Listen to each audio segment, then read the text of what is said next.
Product not yet rated.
Hey man, I've been gone the last few days. I see you're kind of giving away some of your good stuff, you know?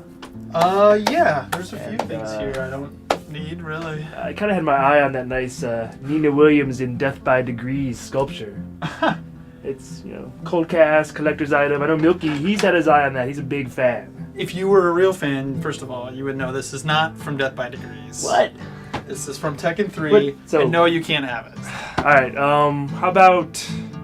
Here, how about this is like I think it might be from Dark Watch. You could find his arm. How about this one? How about this awesome Dracula monster? Because he's from Van Helsing. I know. Yeah, actually, I was kind of going to put him up on my lights in my new place, but what about your framed Paula Deen ham? Seaman 2 towel.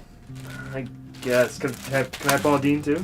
Yeah. Go take Paula Deen. How about, and then... I actually have a full set of 4 GBA connectivity cables. Remember, it's coming back. Connectivity is coming back. How about Capcom Juicy Sauce? What? Just take it. It's yours. It's fine.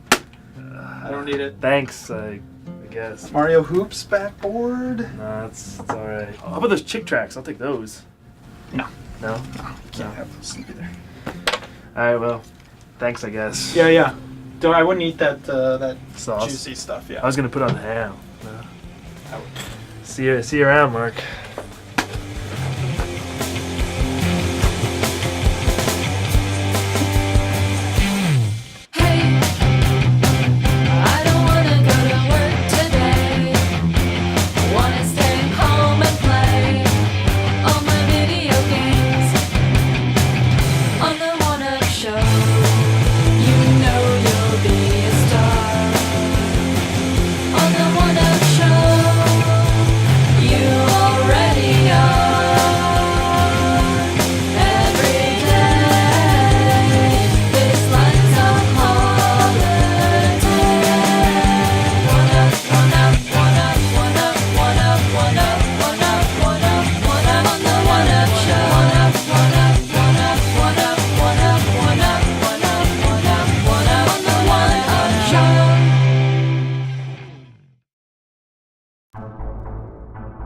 Mark Rain came by, strange event. He came by and he had copies of the PlayStation 3 version of Unreal Tournament. This may be the first time that I can remember where someone came by with a PS3 version of anything before I'd played the other console's version of it.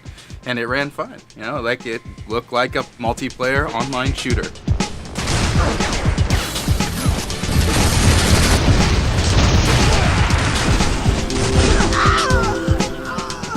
Epic is building it like right alongside the PC version. So all the other versions on Unreal Tournament we've gotten before have either been really shitty console versions that are like melee centric that don't make any sense in the Unreal Tournament gameplay sense, or were ported out and just sucked. And this one, it's it's not 60 frames per second. It's not optimal. It's not the PC version, but it's good. It looked beautiful. It was really fast. The weapons. I mean, I'm not like you guys. I'm not a huge ET fan, but I thought it was really fun. I thought it was more pick up and play than a Halo.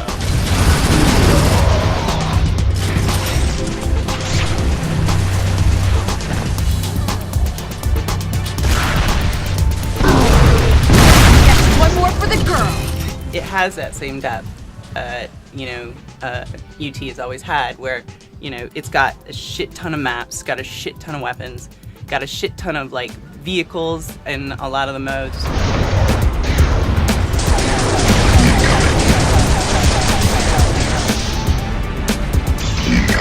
Incoming.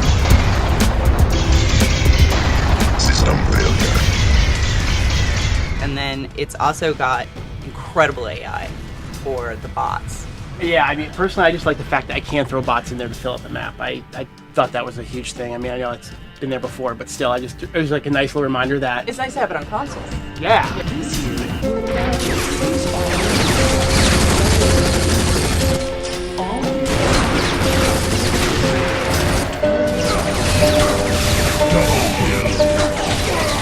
There's always those days when you get online and just people are total assholes. And you're like, you know what? I just want to play the game to enjoy it. It looks good. It plays well. But I don't want to deal with, like, little Jimmy. Unreal Tournament 1 was great. 2003 was a fumble. 2004 is where the series came back. 2004 was really the Unreal Tournament game for me as a Quake fan, where the weapons really started to feel meaty and I actually enjoyed the combat a lot. And this is a refinement of 2004, and it's great. It's got, maybe it has a little too much.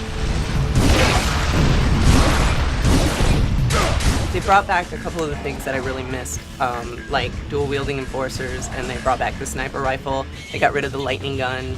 I was never a fan of the lightning gun. Most of the weapons I find in the game are actually pretty powerful. Like the enforcers, you can actually like take someone down. Like it's hard to, it's aiming is important. Yeah, the enforcer is a fine weapon, and I think that like link gun, using it in its like linked mode is pretty weak, but the normal primary fire on it is really, really strong. Rockets are strong, of course. Sniper rifle's strong. Like everything feels like pretty meaty and powerful. I'm not sure like the weapons quite as much as their counterparts in 2004 just yet, because I haven't played enough to, especially because some of the new like items and power-ups they put in the game. Like I was getting like jump boots, where on your double jump, it'll like just boost you like 30 feet into an the entire air. build, and you get all these shield power-ups and really beef up your character where you're just like a walking tank, and then you can get in a tank, and there's just so much you can do with the game. And the hoverboards are actually like fun. They weren't. The only thing that I found annoying was, and I understand why this is, but you're on your hoverboard, you get shot, you fall down, and then you're stuck in that animation, like, and you can't fire back. It's a penalty. I like shot when you're on your hoverboard, but man. During Unreal, like, I'm just not used to something that's going to slow me down and I'm not going to be able to shoot back. Like, oh, shit. The funny thing is my favorite new feature is those, like, jello fields that they put like, in front of places. It looks like a... I don't know. To me, it looks like a Jello mold. It looks like Jello. Like a Jello mold. And when your character moves into it, anything that's in it moves slower. And the funny thing is, when I was playing last night, I thought it was so fucking genius. I'm like, this is so smart to like have a slowdown field instead of like a Max Payne slowdown effect. I wish I could shoot these and move them around myself. And then I was reading a GFW cover story about Borderlands this morning, and they have the exact same thing, and you can shoot it. So that's kind of cool. But anyway, it's really fun. For people who own a PS3, there's not a whole lot else out there like this. This is great for them. I'm excited for them, But I would not personally go buy a PS3 for this. I would go buy a PC for this. Even though it's nice, the PS3 version looks gorgeous. If you have like a lower end PC, it's gonna look the same. I think if you have a low end PC, I think you should get it on PS3, especially since they're gonna allow the mods and all that stuff.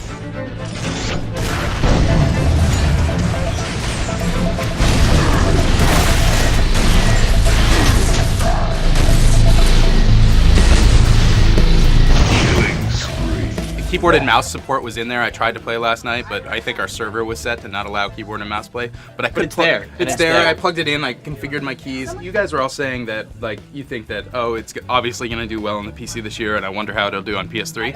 And I think it's the opposite. There's a new Medal of Honor that just came out. Team Fortress just came out. Crysis is coming out.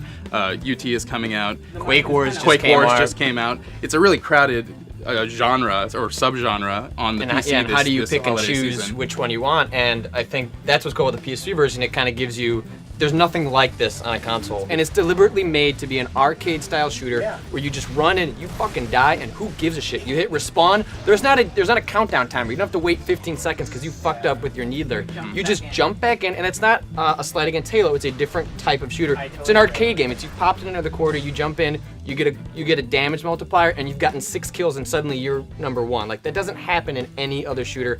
And that's what I like about the game is that even when you suck, and I'm not, like, I just don't have the patience. Yeah, I don't have the patience or time to put into these shooters that I would like to. So it's cool to jump into a game like this where I can be just okay, or maybe on a team that's good, and still do really well and feel like I'm contributing.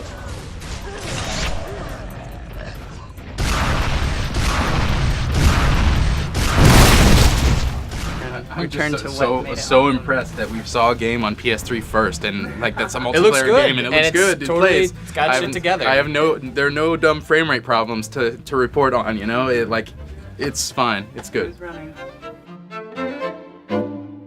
So the game everyone was all excited about because it was the first time it was playable was Super Smash, and they were only showing. I was kind of sad that they were only showing the multiplayer mode, just because the part of the game that I'm actually really excited about is the adventure mode. But you know what gets me excited about Smash Brothers is just as being a Nintendo fan, all the Nintendo fan service in it, and that even in the multiplayer modes was on like full display. And oh, there's an assist trophy. Hang on. That's the Advance Wars.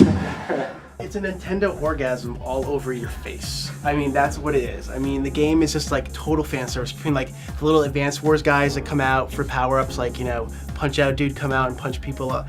From that, to like Sonic now being added, to like promise of more characters, Snake. I mean, just, the game is the ultimate fan service for anybody. There's that Super Smash Ball or whatever it's called now that appears on the screen at certain times. It's not just like you walk up and grab it. You have to actually like punch it open. So like everybody's sitting there trying to punch it open, and then all of a sudden, If you do your special attack, you like unleash hell. Like it showed Samus basically like blast away the entire screen. Sonic turns into Super Sonic, flies around, knocks other people out. just about there unleash it, you can actually steal it from them. So it's just like that kind of back and forth, that almost like mini game within the game. It's kind of like the Donkey Kong hammer from the old game. It's like it was so powerful that when it appeared, or the invincibility star, that you just wanted to get it. You can use it like against like all the enemies, or there's some characters that just have it where they can do a lot of damage to just one character, and you can avoid these super attacks. I mean, it's still like 4 people fighting and beating the crap out of each other. Just adds another element to the game, I thought, which is definitely needed to change it up, like just a tinge. When I went in, I was most excited to see Smash Brothers, and it ended up being more excited about Mario Galaxy. Mario Galaxy is like a totally new experience, like nothing like we've ever seen before. It's not really like Mario Sunshine or Mario 64, but like Smash Brothers, I think, is still pretty much a known quantity now. It was like when I played it, I'm like, this is pretty much like the old games. I felt like Mario Galaxy was like Sunshine. In fact, it reminded me of those kind of abstract levels in Sunshine. Like the controls are still basically the same. The game looks a little better. The one thing that's really different about it is that it's playing with gravity constantly, it seems like, and it's not as restricted. Like in Sunshine, almost all the worlds were based around, you know, they had to be like the same locale. But now that it's like different planets, it's totally free to do, like, let its freak flag fly and just like whatever the hell you can think of. Well, that's what I'm saying. It's like totally different. You're saying the it's like controls are all still. It immediately felt like a Mario game. It's a totally different game. You don't. No, it's not. It's just the gravity. It's still Mario. No, that's a huge thing. Gravity. If I change gravity right now, your world would be completely rocked. You'd be completely fucked up. So it's a very different. It doesn't feel like anything like any of the old games, just because it controls similarly. But the level designs are so radical, and each planet's so different, and they're like little bite-sized levels. You have one that also kind of reminded me of the abstract levels that's basically like a box, where you walk around the box and you flip over and gravity is keeping you on the box, but you have to hit all of these different switches. Pads. Yeah, exactly. Yeah. You have to step on them in order and turn them, I think, from question marks into exclamation points. And you have to jump on moving platforms to do it, and you're dodging like these rings that are going out. And it's really cool because you just intuitively, quickly, immediately understand, oh, this is what I have to do. It was really fun, and like the different gravity did totally add something to it. Where you'll see something in the background, and you won't know immediately like how to get there. but you can get there. So it's also got that like exploration element to it, that like unlocking the secrets aspect to it that the previous Mario games have had. I think one thing I was worried with being so many different planets and jumping and hopping and bopping each place, I would get like lost. I wouldn't know really where the end goal was. But the game is so well designed that you'll never get like off the beaten path so much where you won't know where the final star is or something like that, which I thought was really awesome. We saw one of the bosses, it's like Koopa Jr. again, but it was like Jeremy was joking, it's like it's like Juan and the Colossus basically, because the boss is this big robot, it's bigger than the planet, and Mario basically has to climb up its leg, go through all these gears, and then you're guiding these bullet bills to smash a sensor that it's its weak point.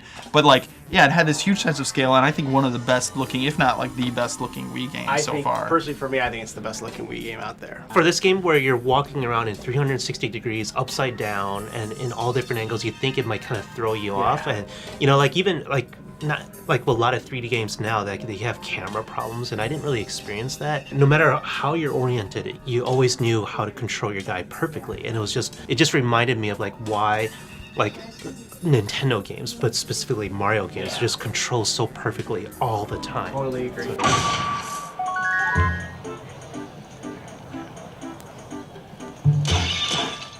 I think there were two surprises for me at the event. The first one was not a surprise game, but it was a surprise how much I enjoyed it. Was Link's crossbow training. Like I was really into Link's crossbow training. Serious? I'm totally serious. I thought it was a joke. For free with the game for the Zapper, I don't think it's that bad. You get the Zapper thing, which I'm actually like the jury is still out. My own private jury is still out on the Zapper thing, because it takes a while to get used to, and I pick it up and I'm like this. I'm like, do I like it like this or do I like it like this? I'm still not used to it because I'm used to using my right trigger as the trigger finger. But the game itself, it reuses all these like Twilight Princess environments, but it's very much like a point blank game in the Zelda universe. It's like shooting targets, doing combos, super simple, that kind of stuff, but just fun. Like it just felt great. Getting combos was very addictive. I already kind of wanted to go back. The stages branch off. They do different things. You could like unlock secrets and that kind of stuff. And then the third person parts, yeah, you're shaking your head already. Did you play it? Yeah, well, no, I'm just like guessing. Yeah, I played it. When you try to use the Wiimote as a light gun, even with the Zapper, it's not precise. It's just it's a little shaky, and you're just kind of feeling it out. You're just like pointing a cursor on the screen. You don't have that precision and that kind of reaction. You're just kind of like aiming this little shaky cursor, and you're just shooting targets and monsters and stuff. Well, yeah, I mean, I guess if you're like, if you like competitive grade light gun game, like this is not going to be it. But like it's more Zelda too, It's like a Zelda fan service. That's just it. Placing That's what I'm trying to get at. That's why you like it. No, it's Zelda. That's absolutely not true. That's absolutely not true. It's not just that it's Zelda. Like it being Zelda adds something to it. Like when you're in the desert and it's Stalfos, like I think that's cool. But it's definitely not just that. I was ready to dismiss it completely. Like, oh god, they had like whatever game and they had Duck Hunt and put like Zelda window dressing on it. But they didn't. It's actually really good. It's worthwhile. The bottom line, it's alright. The other surprise that you can't question me on because you didn't play it is Master of Illusion. So essentially, it's going to show you how to make each of these poses, and you have to, really concentrate and make the particular pose that you are feeling like making right at that moment. And when you do so, if your power is strong enough, then it's going to throw it at the DS, and the DS will know which pose you're making. All right. It's a DS game. It comes with a pack of cards, and there's all these little cool tricks you can do with it. I mean, there's a lot of them are just like based around card tricks, where you get somebody to pick a card, and then you tell the DS in secret ways of what card they have, and then it's like, oh yeah, the DS knew what card you have, and you really won't know unless you've watched the tutorials how the trick is being done on most of them. There's no game to it. It's just kind of teaching these 20 different tricks or so. Right. Yeah. It's not so much of a game. It's like this new category of whatever. It's like a game like that. It's not teaching you tricks, right? It is teaching tricks. I think it teaches you tricks, but most of them you would need to have the DS in order to perform them. Not all of them, but most of them. Isn't it more for you to show off meant to pick up on women and stuff. Some of them are like that. Yeah, there's one that's like a love tester where you both put your finger down, and you know, it makes a big show of it and has a heart gauge go up and down. But secretly, you're hitting the L trigger to tell it, you know, how much you want it to say. You two are compatible. It's a really cool thing that's not actually like strictly in a game. I think it just shows the diversity of the DS, of what all those different things it had. I mean, it's an amazing portable system. It's just another example of a really cool product. I mean, because you got into it right after, I mean, playing around with the different tricks, right? Yeah, it was really cool. Like each trick, and I'm not like a big Magic fan or anything like that, but it was cool to see the DS used in this novel new way. I mean, it basically uses the touchscreen, and where you hit on a box, you're kind of secretly telling the DS, okay, this is the card, or this is what they chose, or stuff like that. It's very much a thing that's going to appeal to, I mean, gamers who want to like use their DS to impress like non-gamers, or non-gamers that are just like, that happen to have a DS for Nintendogs or something like that. So, and then there was a new Advance Wars there, Days of Ruin, where they actually said that the first one didn't sell as well as they expected, and they kind of like table swiped the series. Like, it's all new character designs. The last one, you mean? The DS one? The last DS one, yeah. Like the character designs, the graphics are all a little bit grittier, a little bit more adult. I'm glad to see them lose Jake, the headphone punk kid from the last. You know, there's this kid, this hip street talking, I'm gonna own you kid, who's like commanding armies, and he's like an army general, whatever. It's ridiculous. So they seem to have lost a lot of that silliness. Every Advance Wars has introduced new units, but it's usually just something more powerful, right? Like they introduced the Neo tank, which is just a more powerful tank, and then the Mega tank, which is another more powerful tank.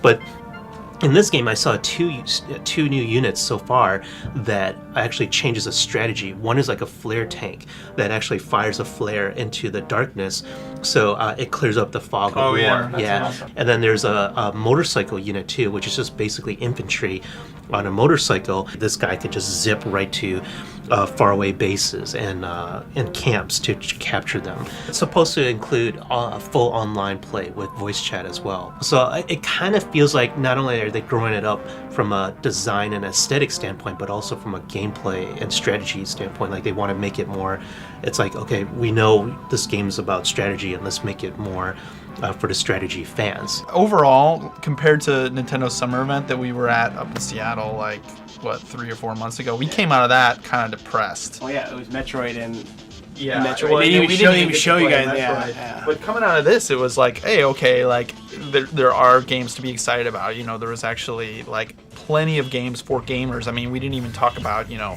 Fire Emblem or Battalion Wars 2. Like it made you remember, like, okay, yeah, there are games here. I was really sold on Mario before, but now I'm like completely sold. I mean, I think that is, you know, I can finally have reason to hook up my Wii again, which has been in the closet for about 6 months. So. Dust it off, and me, I got Link's crossbow training to start practicing for. So. All right, just like 1 or 2 things more. Take that and take this. Put that there, and all right, I think that's it. You can just hold that and then let this guy rest right on your shoulder. Cool, thanks, man. If I have any more thanks. stuff for you, I'll let you know. I mean, actually, all I really wanted was the lobster bib, which is mine. I let you borrow that. Oh yeah, it's kind of on Ninja Gaiden now, so I'll let you know if I got any more stuff. That's cool. Yeah. I don't want to be a dick or anything, but I kind of got some shit to do. So if it's cool, you got your stuff, your office is that way. Just, I'll see you in a bit. All right. Well, can I at least have the lobster bib then?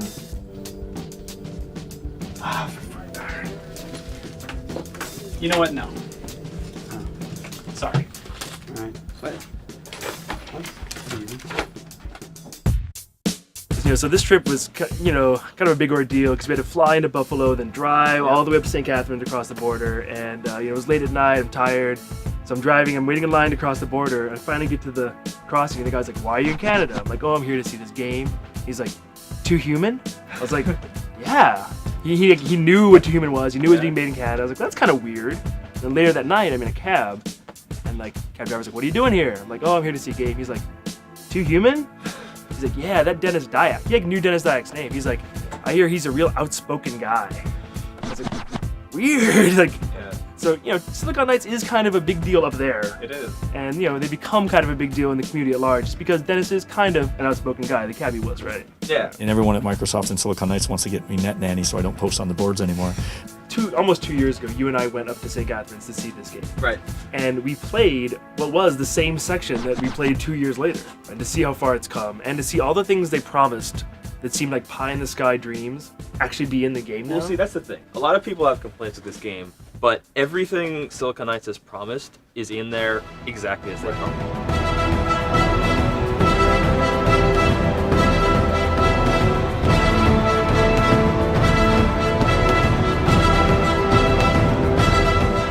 But then again, the gameplay itself, people kind of get the wrong idea about this game. It isn't like Devil May Cry. But I think people don't actually think that, and they're just trying to mislead you by like saying that is the big misconception. If people think Too Human is an action game with some RPG elements, they're absolutely wrong. It is a complete fusion, a true fusion of RPG and action. And if you look at something like Phantasy Star Online, it's really essentially turn-based combat.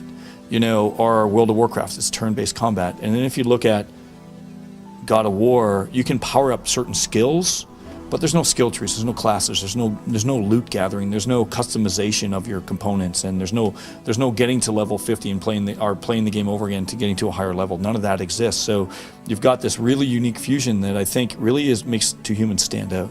To me, this is like the ultimate, you know, outgrowth of like the Diablo and PSO. Like, I'm hacking my way through a dungeon genre, and that is what it is. For the first 20 minutes I was playing this demo, I was just doing simple attacks. Like, you can hold down the one stick and it like auto locks you on the next enemy and starts attacking him, or you can start like jabbing on it to do combos. Or what I wasn't doing was using like the war cries or the ruiners or like some of the more the deeper combos that are totally optional that actually change the gameplay more. Yeah, there's a layer to the gameplay that is there for people who want to explore like more depth. And if you don't want to do that, if you just want to kind of like barrel through the enemies, you can do that too, like Diablo. It's kind of funny when you listen to the way they describe the combat as relaxing, which I think sums it up pretty well. Like, you know, it's not an aggressive game. You're not going to go in there and get like really pissed off at each enemy. When you have a hunting and gathering game that's got deep RPG elements like we're showing today, the really important part of that is that you balance it out right so the players have fun when they go from level 10 to level 20 to level 30 to level 40, and the characters has to change, and the classes play completely, absolutely differently depending on the weapons. And you know, there's lasers, there's plasma cannons, there's pistols, there's just so many different variants and different classes of weapons. You get so many items. You know, I was getting swords and axes and different guns and rifles and maces and, you know, 20 different types of armor. And like, you know, when you go in and like outfit your character, everything changes. You know, like you physically see, on your character you see him changing, and like your moves change. Like with the different weapons, the actual gameplay does feel different. There's no actual like changing his face around and that kind of like. No. Baldur's face is Baldur's face, and we realize a lot of people like to customize it, change their sex and stuff. It doesn't work for Baldur. Baldur's a male. And I guess it could kind of work, but it would be a little different. It'd be certainly a radical interpretation of the mythology. We're already there, so maybe it wouldn't be that big of a jump, but we've really concentrated on, I guess, changes that make sense and are important. So if you get a cybernetic upgrade, or you change your armor, or you change your sword, you change your weapon, you really, really see that. The very first time I played through like 20 minutes or so without even realizing that I could switch weapons. And then like right at the end of the demo, I switched weapons, and it just like felt like a whole different game. So if you're the champion and you take a sword, your slide distance and your movement speed and your air combat is optimal. So you'll be doing a lot of dashes, and you'll be clearing the field a lot more quickly. Whereas with the defender, he's a lot sturdier. He takes a lot more aggro for the party, and he's basically your tank. And he won't get knocked down by missiles and stuff, or other classes will if they get hit by missiles. Getting all that stuff balanced is now the important part, and it's coming fairly well. We're really happy, and that's the stage we're at. We're just balancing and tweaking and getting things, you know, finalized. You know, obviously we're kind of worried the main story may be a little short, at least for the first game. Well, they even said, like, when you go back and play levels again with your friends, like in co-op, the setups are different, the enemies you face may be different, so it's not the same experience every time you play these levels. Because the better not be well, when because you're the playing fear- with 4 people. Well, and much like PSO, there really are only 4 levels here. There's like 4 main worlds, and then there's like the central hub town, which has like shops and places to explore. And then there's those subspace, hyperspace, what do they call them? The cyberspace levels, which there's no combat in them per se. It's just puzzle solving. Yeah, it's puzzles and hunting for like extra stuff. Well, you know, and Dennis Dyack, he's taken a lot of flack for things he said about moving narrative forward and how he's approaching the story into human. And so we finally got to see how that works in the game. And I got to say, I was impressed by the way that the flashbacks are integrated into the story. Balder, the main character, he remembers, oh yeah, like he goes back and like sets everything up, and you play through those memories. Kind of. You walk through them. Yeah. But like, you know, that's how this storyline is revealed to you, and it's interesting, and it introduces the world while not overwhelming you to like the fantasy mythology.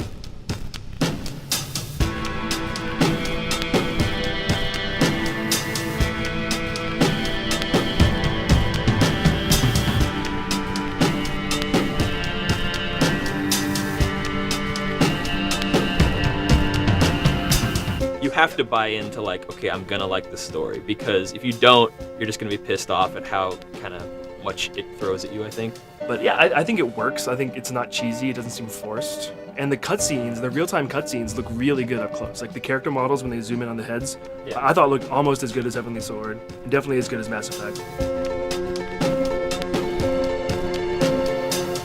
Could you tell it like had it changed since we saw it when it was on Unreal Engine versus now when it's on all proprietary You tech? know, I really couldn't. Like, it doesn't look that much different. It's basically what I imagined it would look like when it was done. And, you know, pretty much the same thing, but just lots more of it. And obviously there are things that people still don't like about the game in the new videos. The most obvious being animations. Right. Which really, you know, I think they're fine for my taste, but it's just gonna come down to what you think of it, you know? Yeah, and I have a feeling that because this game has been delayed as long as it has, that 2 Human 2 is a lot further along than everybody thinks.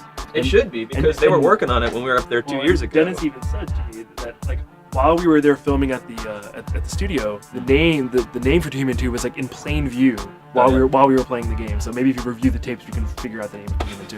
Do you still envision all those games on Xbox 360, like this generation? Yes, we're gonna try. And there certainly will come faster than the first one for sure. 2 Human will really come together in a way once the first one's done, and it's really self-contained as a story. So the theme of the first game is discovery, the theme of the second game is revenge, and the theme of the third game is enlightenment.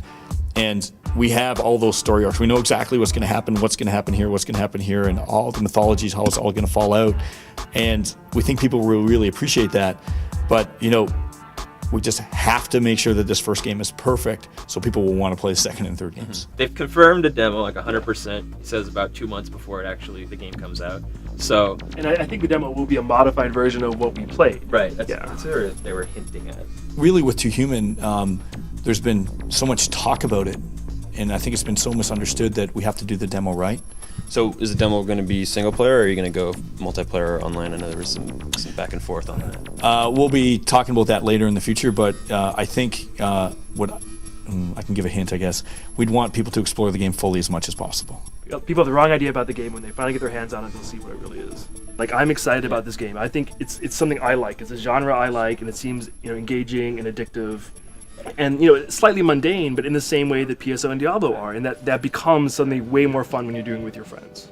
In some ways, we're petrified because we look at the reactions that we're getting and the misconceptions, and we really want people to understand it for what it is. You know, I got to tell you, this press event's probably the most nervous thing we've done in a long, long time. It's been 18 months since we showed the game. That wasn't because we were super confident that everything was going to just work out fine. We had to work really, really hard, do a lot of tough things, and really dig really deep and read the boards and listen to all the criticism and just say, we're going to keep going because we believe in what we're doing. And, you know, I think it's paying off. I think it's a good game, and I hope gamers feel the same way.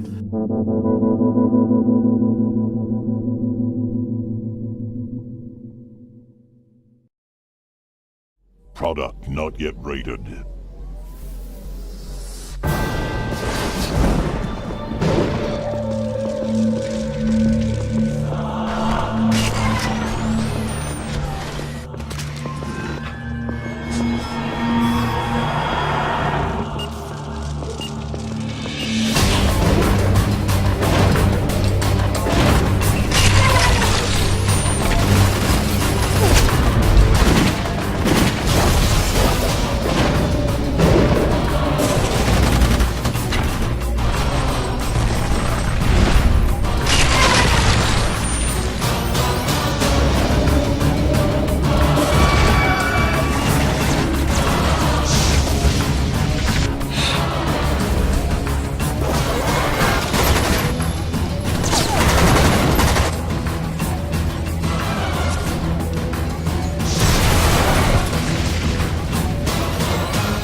Hey, Mark. Hey, what's up? Well, I need to talk to you about your final episode, your goodbye. Oh, yes. Yes. So what we were thinking we'd do is do like a retrospective, and then maybe greatest hits, like a montage of your great moments, those Mark moments, and then go into like some really soft, sensitive music, some slow-mo, and you walking into the sunset. I was thinking about renting a horse, but that might be over the top. But yeah, and having your hair like just perfectly lit, and just your hair is like flowing in slow-mo. But I'm still gonna be on the show. I mean, we've filmed stuff. We already have stuff done. That's definitely gonna be in the show. So and I'll be around. I mean, it's not really my last episode. Like I'm not dead. I mean, you're leaving the office, and I'm taking your office, and you'll be gone every day. Well, I don't know about you getting my office, but I mean, it's not necessary. No, we don't need to do anything big because I'll still be on the show, you know. So, I mean, I like the horse idea, but I mean, let's face it, it's Wednesday. That's not gonna happen now. But this is honestly a relief because I wasn't sure how we were gonna do most of it in time. Yeah, I mean, it's just so different. I mean, after John and Jane and Che, I mean, John was the worst. I know. His whole goodbye thing. Prima Donna, he scripted that thing out. It's like, you're like, leaving. we don't do a script. He had the blocking and the lighting. He brought in that team. Yeah, so me, it's like very simple, like, credits. Just end it. Yep, that's Just it. be done. Yep. Okay, cool. Goodbye. Credits. Roll credits. Cool. I'm good with that. Just make sure to get this place really, really clean before you leave because you've got like a lot of shit in here and it's really dusty. I'm not cool with that. So. I don't think you'll need to worry about that. Thanks.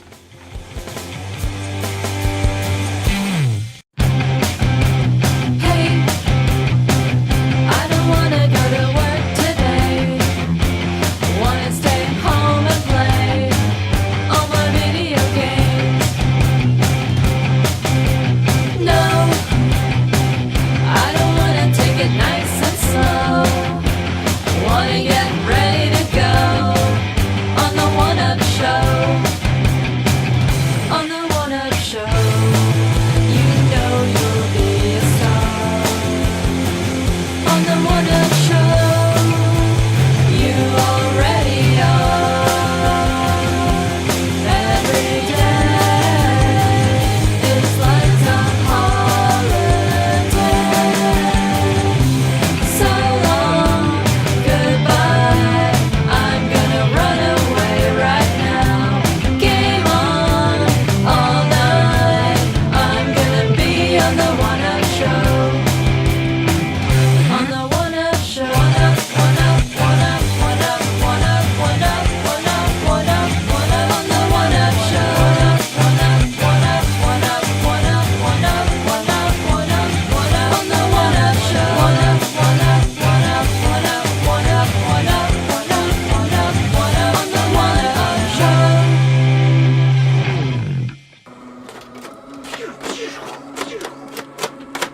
Shit! Cyber droids!